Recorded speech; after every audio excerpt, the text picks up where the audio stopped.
Disjoint set union is an abstract data type.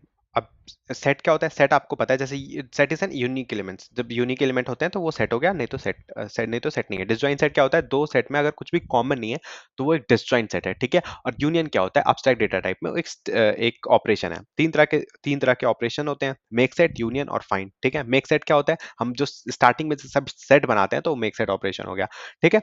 अब union और find क्या होता है? हम पेरेंट फाइंड करते हैं, ठीक है। अब पेरेंट क्यों फाइंड करना पड़ रहा है? हम देखते हैं डेटा स्ट्रक्चर, जैसे एरे है तो एरे है जिस इंडेक्स पे जो एलिमेंट स्टोर होता है वो उसका पेरेंट होता है। तो स्टार्टिंग में जब हम इनिशियलाइज करते हैं तो वो खुद का ही पेरेंट होता है, तो जीरो पे जीरो है, वन पे वन है, एंड सो ऑन, ठीक है। अब इसके बाद जब हम दो को यूनाइट करते हैं तो हम एक को किसी का पेरेंट बना देते हैं, जैसे जीरो और वन को यूनाइट किया क्योंकि इन दोनों में कुछ कॉमन नहीं है, ठीक है। और जीरो का पेरेंट वन हो गया, वन का पेरेंट वन खुद है, तो हम रूट पे पहुंच गए वन के थ्रू, ठीक है।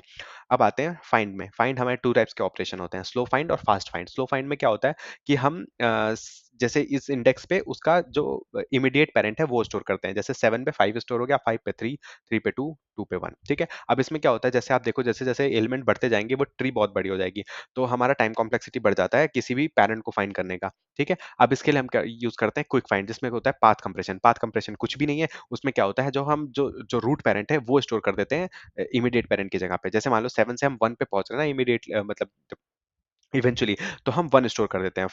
5 से 1 पे पहुंच रहे हैं तो हम 1 स्टोर कर देंगे, ठीक है। ऐसे जब हम भी फाइंड का ऑपरेशन चलाते हैं तो हम एक कैशिंग करते चलते हैं, ठीक है। इससे क्या होता है, टाइम कॉम्प्लेक्सिटी रेड्यूस हो जाती है। अब यूनियन दो तरह के होते हैं, यूनियन बाय रैंक और यूनियन बाय साइज। रैंक में क्या होता है कि हम पहले उस सार एक एरे लेते हैं जिसमें हम पहले रैंक 0 रखते हैं, ठीक है। अब जिसका बड़ा होगा जिसका रैंक बड़ा होगा उसको छोटे वाले रैंक के अंदर में वो ट्री आ जाएगा, ठीक है।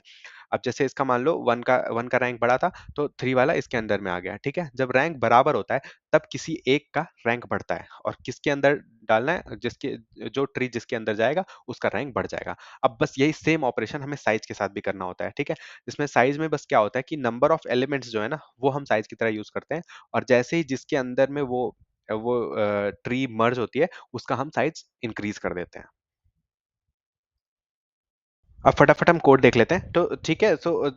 ये है स्लो फाइंड। स्लो फाइंड में क्या होता है कि हम डायरेक्ट जो हम देख रहे हैं वो क्या वो खुद का पेरेंट है तो हम रिटर्न कर दिए रूट, अगर नहीं है तो हम पेरेंट उसका फाइंड कर रहे हैं। अब ये होता है लॉन्ग ऑपरेशन, ठीक है। उसके बाद जब हम आते हैं पाथ कंप्रेशन पे, पाथ कंप्रेशन में क्या होता है, ये वाला तो वैसे रहेगा अगर वो खुद का पेरेंट है, मतलब रूट मिल गया हमें। नहीं तो हम यहाँ पे कैशिंग टेक्निक यूज करते हैं कि हम वो पेरेंट फाइंड करते हैं जो जो रूट पेरेंट है, और उसके बाद उसको स्टोर कर देते हैं, उसके बाद फिर रिटर्न करते हैं, ठीक है। अब यूनियन बाय रैंक में आ जाते हैं। पहले हम उसका रूट फाइंड करते हैं, रूट हम चेक करते हैं, अगर बराबर है तो फिर तो वो सेम ही ट्री के पार्ट है, मतलब हमें कुछ नहीं करना है। नहीं तो हम फिर उन दोनों का रैंक लेते हैं, जिसका रैंक कम है उसके उसके पेरेंट में दूसरा वाला मतलब वो दूसरा वाला उसका पेरेंट हो जाता है, ठीक है। दूसरा वाला वो बड़ा है तो वो वाला पेरेंट हो गया। जब सेम होता है तब हम किसी एक को पेरेंट बनाते हैं।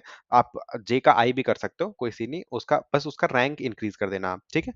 अब उसके बाद आते हैं यूनियन बाई साइज में। साइज में कुछ नहीं है, रूट फाइंड करेंगे, देखेंगे बराबर है तो रिटर्न कर जाएंगे, कुछ करना नहीं है। अगर साइज एक का साइज बड़ा है तो हम फिर वो देखेंगे किसका साइज बड़ा है, जिसका साइज बड़ा होगा उसके अंदर जो छोटे वाले साइज है उस ट्री को मर्ज कर देंगे और उसका साइज इंक्रीज कर देंगे, सिंपल।